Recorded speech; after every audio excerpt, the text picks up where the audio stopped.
On June 15, 1947, the British House of Commons passed the Indian Independence Act, which divided India into two dominions, India and Pakistan. On 15th August 1947, India became independent. Initially, nobody took the demand of a separate nation for Muslims by the Muslim League seriously. In a country like India, where many different faiths coexisted in peace and harmony for thousands of years, breaking a country on the basis of religion was a rather unprecedented and odd demand.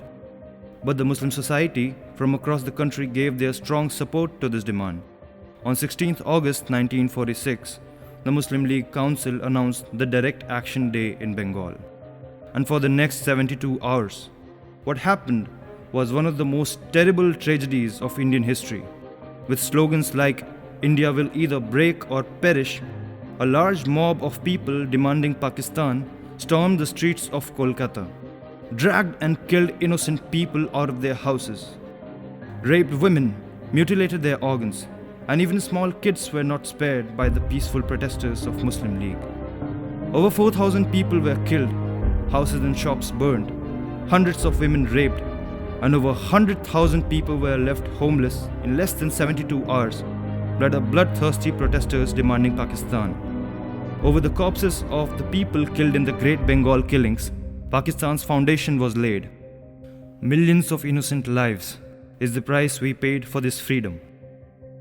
On 15th August 1947, when people of Bengal were roaming on the streets looking for their dead family members, in the piles of rotting corpses and vultures and crows and dogs were feeding on the thousands of dead Indians in Punjab, India celebrated its first Independence Day.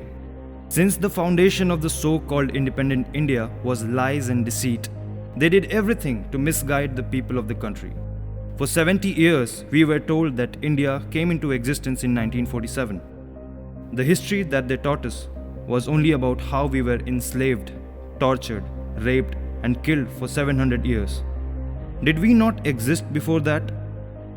Bharat existed in its full glory long before most of the civilizations were even born. The largest work of literature was written here. The most complex music forms were developed here. We built the largest religious buildings on the planet. We taught the world how to count, and we also taught the world tolerance and universal acceptance.